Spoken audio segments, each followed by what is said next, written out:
Graphicart a récemment sorti 7 vidéos. Salut et bienvenue dans cette nouvelle vidéo. Aujourd'hui, je vous propose de voir ensemble pourquoi je n'aime pas Next.js. Et dans celle-ci, il partage des arguments pertinents et intéressants à propos de Next.js et pourquoi, personnellement, Graphicart ne l'apprécie pas. J'ai trouvé ça super intéressant qu'en tant que gourou de Next.js qui ait fait énormément de vidéos sur le sujet, qui dit publiquement et qui le défend publiquement, que je puisse faire une réponse aux différents arguments qu'il partage afin que tu puisses te créer un avis plus complet sur le sujet sans avoir qu'un seul son de cloche, celui de Graphicart, ni avoir que le mien. Parce que je t'invite aussi, si tu l'as pas déjà fait, à regarder la vidéo de Graphicart.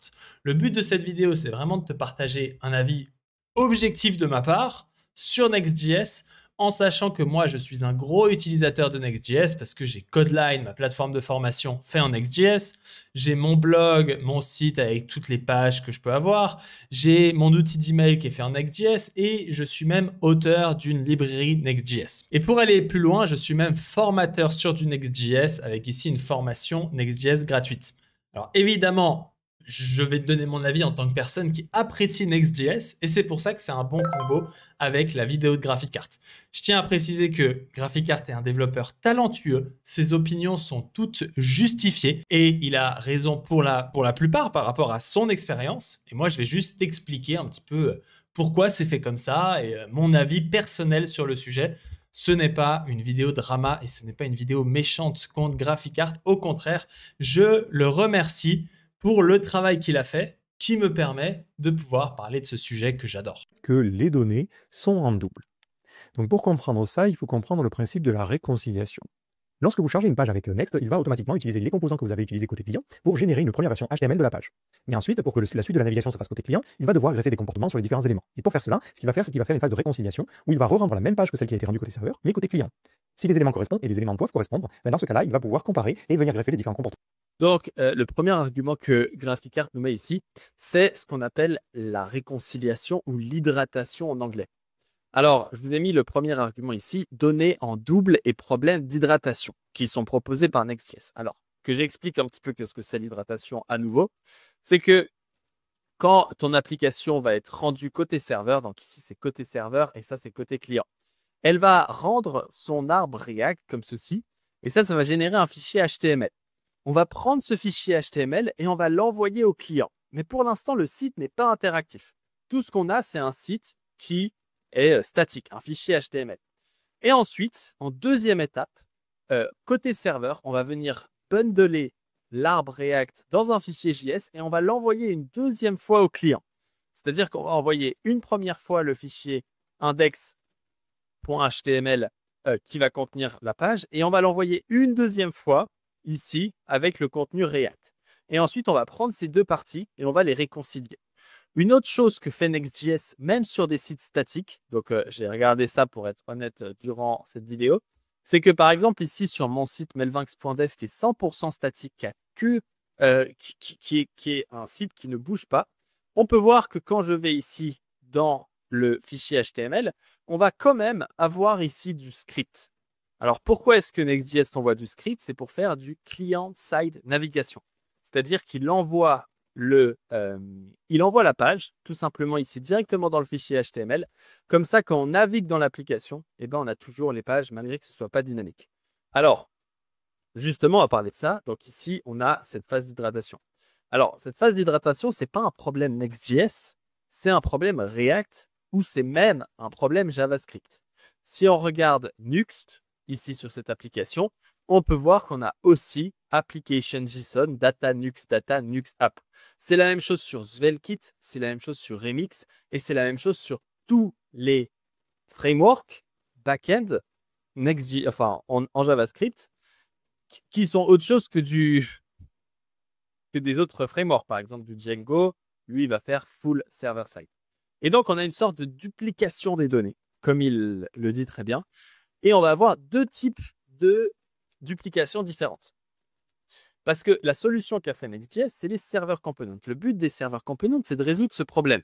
Parce que le composant côté serveur, si je cherche ici, en fait, les composants côté serveur vont être envoyés et cette phase d'hydratation ne sera que faite sur les composants clients, les fameux client components. Tous les serveurs components ne seront pas envoyés en double. Par contre, ils seront quand même envoyés dans ce petit, comme on l'a vu ici, JavaScript afin de faire la client-side navigation.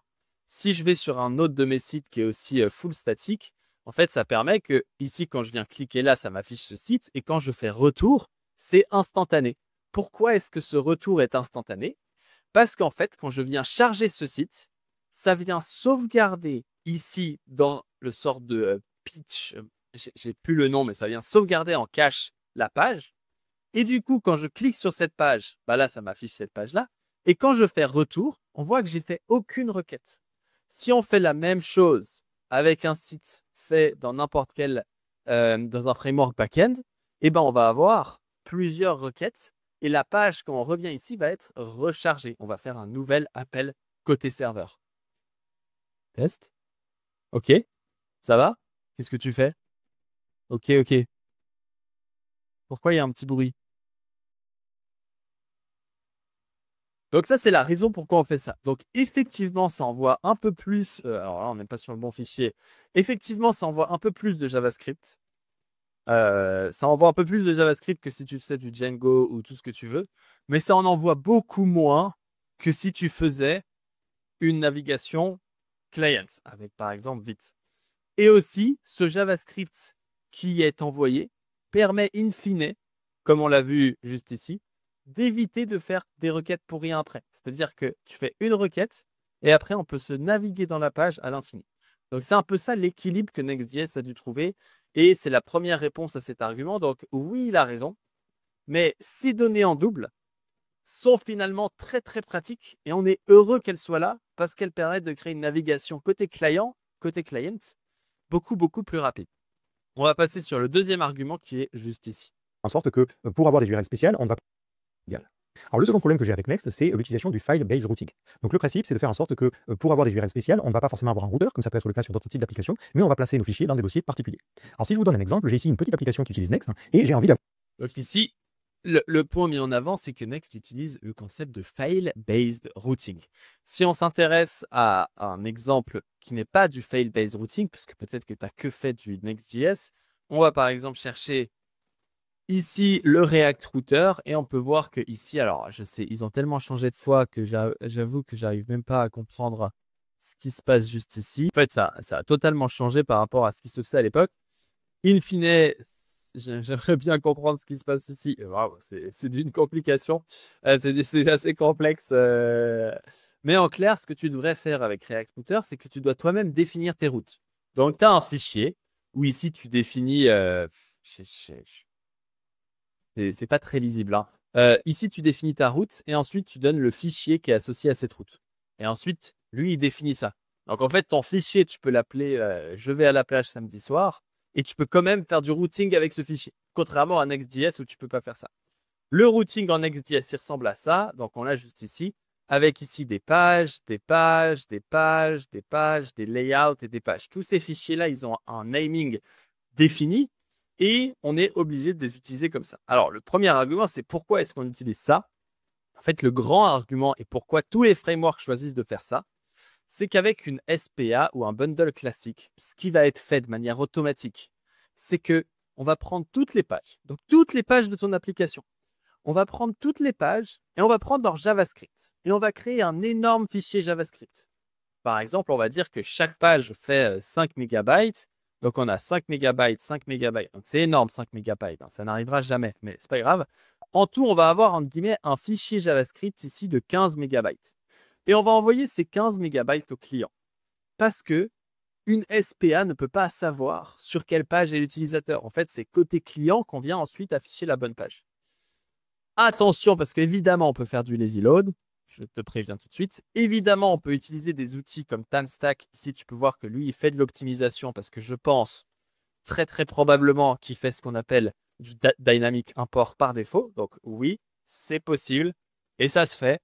Mais ça demande du travail et ça demande du travail manuel. C'est-à-dire que là, tu dois toi-même, enfin, je ne sais pas, si toi, tu arrives sur un fichier avec 45 routes et tu vois ça, c'est l'enfer à maintenir, à gérer. C'est tout des strings qui sont pas type safe. Alors, sûrement que c'est type safe. Je sais pas si c'est type safe. Donc, des strings qui sont peut-être pas type safe, etc.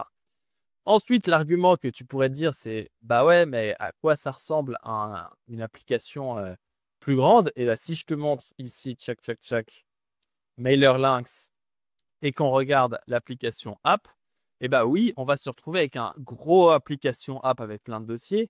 Oui, on va se retrouver, alors ça tu vois que typiquement ça n'existe pas.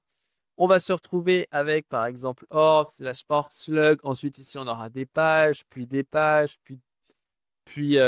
ici navigation, puis dans navigation, etc. Alors oui, ça peut être pas pratique et tout n'est pas pratique. Il n'y a pas d'option magique qui résout tous les problèmes. Personnellement, j'aime bien cette option. Et Graphicart dira ensuite qu'il n'aime pas le fait que tout s'appelle page, parce que du coup, quand tu cherches page, bonjour l'enfer. Alors, il y a une solution très simple à toutes les personnes qui font une Next.js. Je vous partage ce tips. Imaginons que je suis ici et que je veux justement afficher la page des emails. J'écris email/page. Et là, je retrouve toutes les pages qui sont dans un dossier email. Donc, par exemple, je peux aller ici sur navigation/email et j'ai exactement cette page. Je peux chercher n'importe quelle page, par exemple ici, orgs, domains, page, et on va directement trouver la page avec orgs, domaine et page. C'est très rapide à trouver, c'est pas si chiant quand tu t'habitues. Et tu peux voir que ici, dans les noms des fichiers, on voit ici email et on voit domaine, donc on s'y retrouve assez facilement. Et ça peut paraître effrayant au début, mais je peux t'assurer qu'on s'y habitue.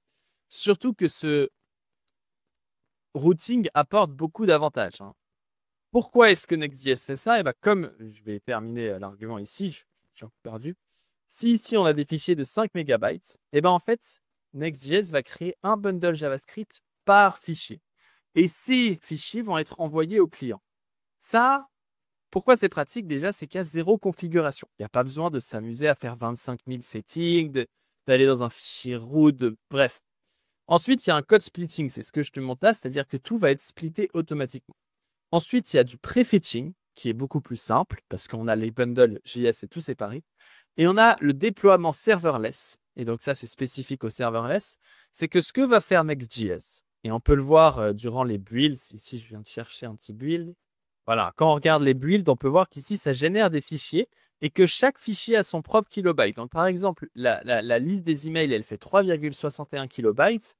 Et la liste des emails/email ID, elle fait 5,09 kilobytes. Donc, chaque page va avoir un nombre de kilobytes différent. Et ça va permettre à Next.js de faire du déploiement serverless, c'est-à-dire qu'on va venir, donc je te simplifie l'histoire, mais ici, on a plein de fichiers. On va venir hoster ces fichiers dans un CDN, ensuite en serverless. Un serveur qui suit le protocole serverless va télécharger ce fichier, l'exécuter et te retourner la réponse. Ce qui permet d'être optimisé. Ensuite, ici, il y a une petite réponse Reddit qui explique pourquoi est-ce que ça fait ça. C'est pas juste à cause du zéro config. Le vrai avantage, c'est qu'on peut exécuter tous ces fichiers en multi-threaded par défaut avec les lambda. Parce que si on faisait un mount de tout, eh ben, ce serait très compliqué de choisir précisément le fichier, d'identifier les threads, etc.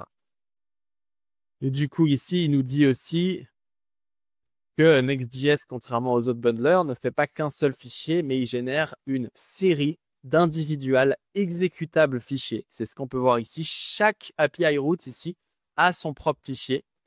Et c'est uniquement que tu peux utiliser le catch-all pour ensuite faire en sorte que ce fichier soit utilisé pour tout. Et c'est pour ça que Svelte, Remix ou évidemment Nuxt utilisent aussi ce système parce que ça offre finalement énormément d'avantages quand tu es un framework. On a aussi, je pense, un dernier argument sur ce file-based routing que j'ai trouvé intéressant. C'est le fait qu'il utilise slug-id comme ceci.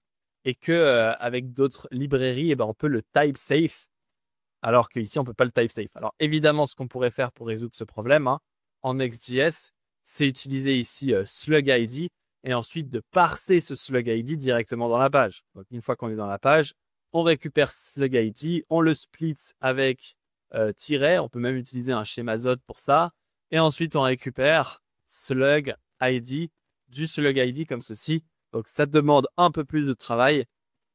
Cependant, ça apporte pas mal d'avantages comme on l'a vu juste ici. Troisième argument, server components. Alors ça, c'est le plus intéressant parce que c'est des arguments que je préfère pour Next.js. Donc le troisième point, c'est les conventions un peu particulières de Next qui font que, même pour un développeur React, on se retrouve face à des choses un peu bizarres. Donc si je reprends un exemple de la documentation, voilà à quoi ressemble une page qui permet de lister des articles. Comme vous le voyez déjà, c'est une fonction asynchrone, chose qui n'est pas normale pour un composant. Donc ici, en clair, l'argument proposé, c'est que GraphiCart, qui est un développeur depuis bien plus longtemps que moi et qui a bien plus d'expérience que moi, n'est pas habitué, en gros, à voir async await comme ceci. Effectivement, parce que de base, React, c'est censé être des composants qui peuvent s'exécuter plusieurs fois sans problème, etc. Maintenant, pourquoi est-ce qu'on a des serveurs components? Le piège que les gens pourraient se dire, donc ici, prochain argument server component, c'est de se dire les serveurs components ont été inventés par Next.js. Alors, je tiens à te dire que c'est un mensonge. Les serveurs components ont été poussés par Next.js. Next.js et Vercel ont fait de la propagande, si on veut, sur les serveurs components, mais les serveurs components ont été créés par l'équipe React pour résoudre un vrai problème. Les serveurs components, comme on peut les voir ici, on a ici les serveurs components qui ont été créés en 2020, alors fin d'année en 2020, alors que Next.js 13, qui utilise les serveurs components, a été officiellement release en 2022, donc 2 ans plus tard. Maintenant, ces RFC Server Components, ils ont été créés par 2 développeurs qui n'ont rien à voir avec Next.js, donc Garen, qui ici maintenant travaille chez Blue Sky et qui n'a, si je ne me trompe pas, jamais travaillé avec Next.js. Et on a Joseph Fafona qui ne travaille pas aussi chez Next.js et qui est un mainteneur de React. Très important de noter que Next.js n'a pas développé cette RFC. Maintenant, on peut se dire, mais pourquoi est-ce qu'ils ont fait cette RFC s'il n'y a que l'équipe de Next.js qui l'utilise? Alors justement, on a dans cette RFC, je te mets l'URL juste ici, les motivations. La première motivation, et ça c'est la plus mise en avant, c'est le Zero Bundle Size Components. Les développeurs doivent toujours choisir des librairies à utiliser third party, donc des librairies externes qui vont par exemple gérer du Markdown ou HTML, etc. Et malheureusement, en fait, quand tu utilises le pattern qu'on avait juste ici, et ben, quand tu utilises React Markdown, et ben, il va être envoyé dans ton bundle.js. Au lieu de faire 15 MB, il va faire 16 MB. Alors, encore une fois, les mégabytes, c'est une dinguerie. C'est plutôt des kilobytes comme ceci. Mais il va augmenter de 20 kilobytes pour avoir React Markdown. Alors qu'avec Next.js, enfin avec les server components, on vient à la place rendre un server components et on va récupérer uniquement le output. On va uniquement récupérer le HTML. Et ce HTML, on va l'envoyer. Donc, on peut voir la différence ici avec juste l'exemple que j'ai fait là. Là, j'ai un server component. Et dans ce server component, je vais faire const x est égal à next full stack console.log x. Dans ce server component, quand je fais ça, hein, si je cherche ce mot maintenant et que je vais ici sur localhost et que je vais dans le network ici et que je cherche, on peut voir que next full stack apparaît 0 fois. C'est parce que tout le contenu qui est ici n'est jamais envoyé au client. Le seul truc qui est envoyé au client, c'est le HTML. Maintenant, si je fais la même chose ici dans un client component, juste ici, hein, donc là qui utilise un hook, et que je viens ici chercher client, on peut voir cette fois que next full stack n'est pas affiché dans ce fichier-là, mais il est affiché dans le fichier page.js, et dans le fichier page.js, on a bien le next full stack. Donc d'ailleurs, est-ce que ici dans page, en fait, ici on n'a même pas de page.js parce que c'est pas un server component, c'est pas un client component. Donc ça, c'est le premier point et ça résout évidemment énormément de problèmes qui étaient avant présents. Enfin, ça résout beaucoup de problèmes où tu devais utiliser des librairies qui finissaient dans ton JavaScript alors qu'en fait, tu l'utilisais que côté serveur. Deuxième point intéressant, c'est full access to the backend. Par exemple, le fs.waitFile. Moi, quand j'ai commencé React à l'époque, je voulais à tout prix écrire et lire des fichiers. Le problème, c'est que ce n'est pas possible. Parce qu'en fait, quand tu fais une application, le JavaScript est envoyé sur le navigateur de ton utilisateur. Et le navigateur de ton utilisateur n'a plus la possibilité de venir écrire des fichiers sur ton ordinateur. Ça permet d'éviter que quand tu vas sur un site, il commence à te hacker, etc. Avec les serveurs components, c'est maintenant possible parce que l'intégralité du contenu des serveurs components est exécutée côté back-end. Et donc, on a accès à toute la puissance qu'on peut imaginer avec le back-end. Et donc, on vient de mettre toute la puissance du back-end.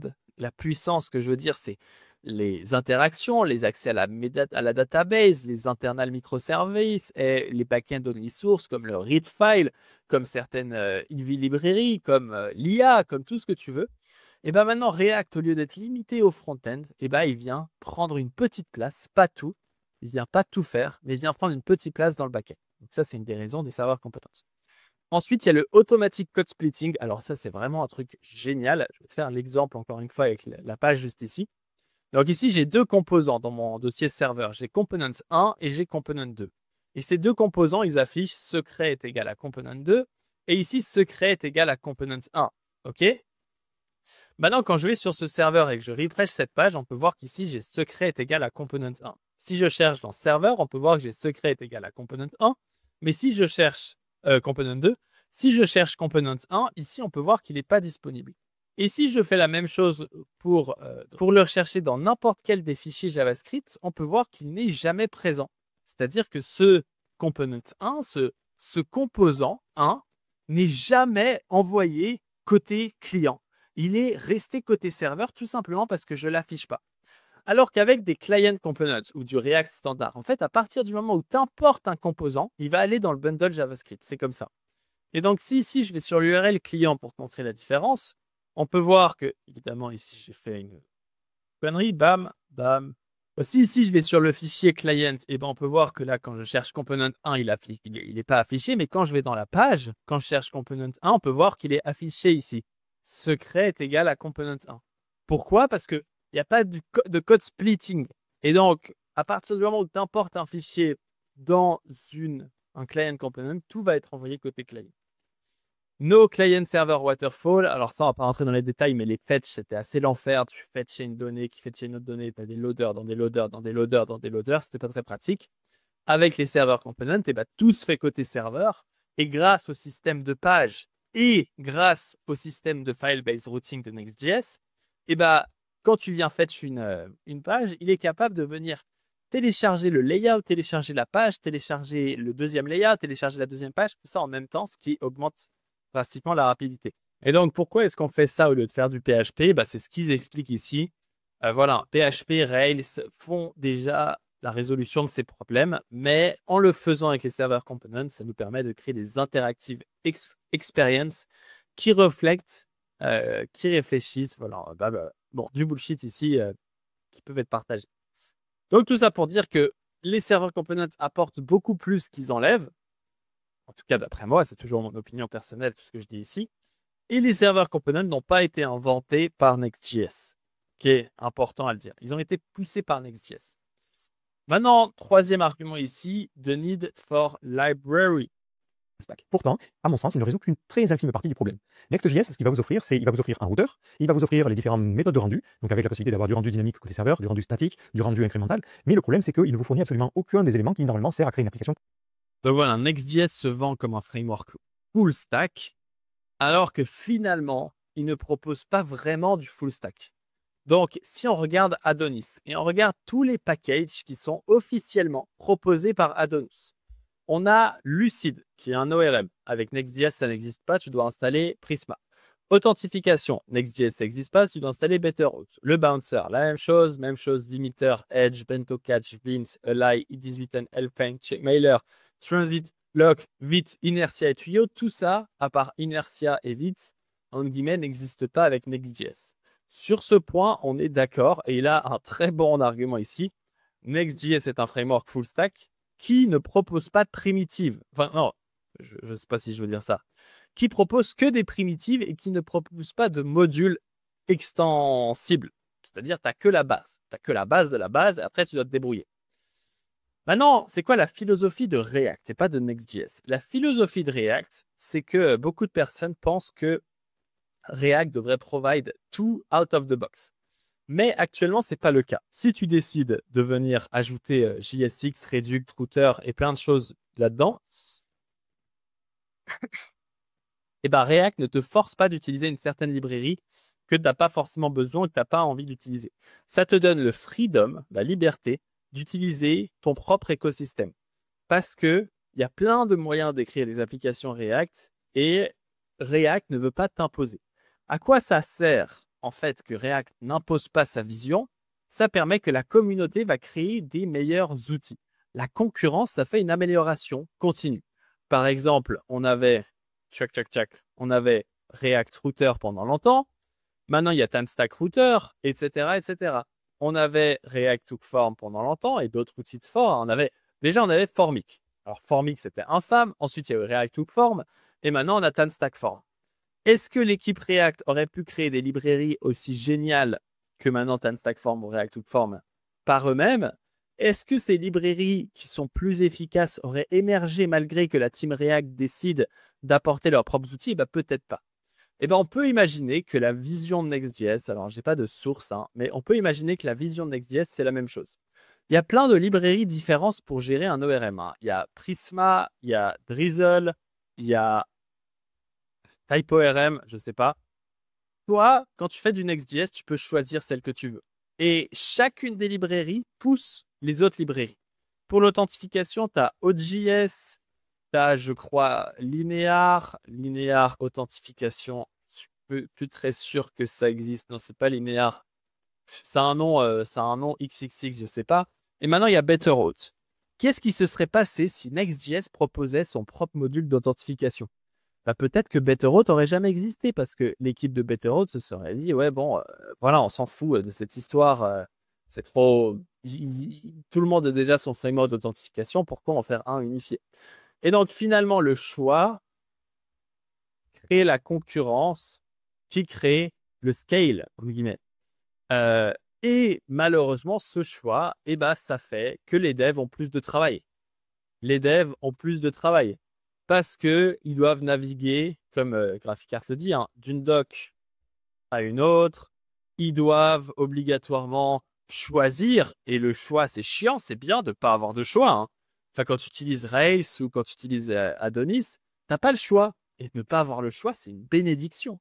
C'est vraiment génial. Naviguer dans une app, etc., etc. Donc voilà, pour la réponse à cet argument qui est très vrai, malgré que je pense que le fait d'avoir le choix permet potentiellement de créer des outils intéressants. Ensuite, un autre argument, le prochain, c'est le build de Next.js qui est opaque. Si on regarde, on a beaucoup Next.js par défaut, on peut avoir assez peu de fichiers. Et en fait, toute la magie, elle est faite par l'outil Next qui permet soit de lancer le serveur de développement, soit de démarrer le projet. Le truc, c'est que on n'a pas forcément accès à la logique qui permet de passer de la requête à la réponse. Toute cette logique-là nous est cachée à travers cet outil-là. De la même manière, si je lance la commande Next.build, donc là, on va faire un bundle build. Donc ici, ensuite, il nous explique que tout est caché. Alors là, écoute, je ne peux que valider l'argument. Effectivement, tout est caché. C'est pas modifiable, c'est pas fait pour être modifié. Il a raison. Mais personnellement, en développant depuis presque 3 ans sur des énormes applications, si je te montre le GitHub encore une fois de Codeline, qui est utilisé par des dizaines de milliers de personnes, c'est 2556 commits. Et j'ai jamais eu besoin de faire ça. Donc pourquoi pas? Il a raison. Personnellement, j'ai jamais eu besoin de le faire. Et je pense que si tu utilises Next.js correctement et que tu suis à peu près ce qu'ils disent, t'as pas besoin de le faire. Mais je comprends que c'est frustrant. Et je comprends que Next.js dans le passé a fait des erreurs, a fait des grosses erreurs avec notamment la modification du fetch par défaut. Dernier argument, qui est ici, React become Next. Et React. En tout cas aussi, React devient Next.js et que les deux deviennent un petit peu inséparables.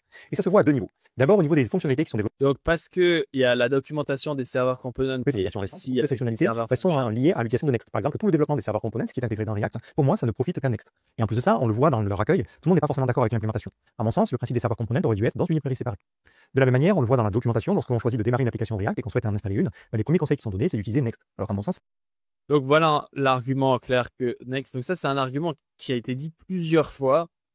Il n'y a jamais eu de preuve formelle à propos de ça. Concrètement, en réalité, il n'y a jamais eu de preuve formelle à propos de ça. Les seuls trucs qu'on sait, c'est que Next.js et Vercel en général donnent de l'argent aux développeurs de React et contribuent énormément à son amélioration et à son développement. Ça, c'est un fait. des tweets que j'ai pas pu retrouver depuis, mais que je suis convaincu à propos, c'est que Next.js n'a pas créé les server components. On l'a déjà vu ensemble, c'est quelque chose qui a été proposé bien avant ici avec la RFC, et que Next.js ne pousse pas, enfin pousse évidemment, mais que Next.js ne contrôle pas React et que React est toujours utilisable avec tout. Et c'est pour ça qu'on a une documentation des server components dans la documentation de React. C'est justement parce que d'autres librairies doivent pouvoir les intégrer dans leurs applications. Donc voilà, c'est une opinion qui partage ici. Je ne peux pas trop la contredire. J'ai essayé de brainstormer pour retrouver des tweets. Je suis sûr qu'il y a des tweets qui contredisent et il y a des tweets qui valident l'opinion. Donc c'est une opinion. Ça ne sert à rien de discuter sur cette opinion qui est peut-être vraie, qui est peut-être faux, qui est sûrement un milieu des deux. Donc Next.js contribue sûrement à la propagande des server components et des server functions qui contribuent à son évolution dans l'écosystème React, etc., etc. Donc voilà un peu pour ma réponse, la plus complète possible. Voilà, la vidéo est encore plus longue que celle de GraphiCart. Mon but ici, encore une fois, c'est pas de venir démonter, c'est surtout pas de venir démonter GraphiCart. C'est un développeur talentueux qui a sûrement ses arguments pour dire tout ça et que je valide complètement. Tout ce qu'il dit, c'est son opinion. Il a le droit d'avoir son opinion. Je viens juste partager le mien. Comme ça, toi, tu peux te faire ton propre opinion. Et les personnes qui n'aiment pas Next.js ou que t'aimes ou que t'aimes pas Next.js, tu as raison parce que c'est une opinion personnelle. Voilà, c'est un plaisir. J'ai plein de vidéos sur Next.js si tu as envie de commencer à te former. Par exemple, ici, Next.js en 1 heure. Tu peux cliquer ici et on se retrouve très bientôt dans cette vidéo. Ciao, ciao.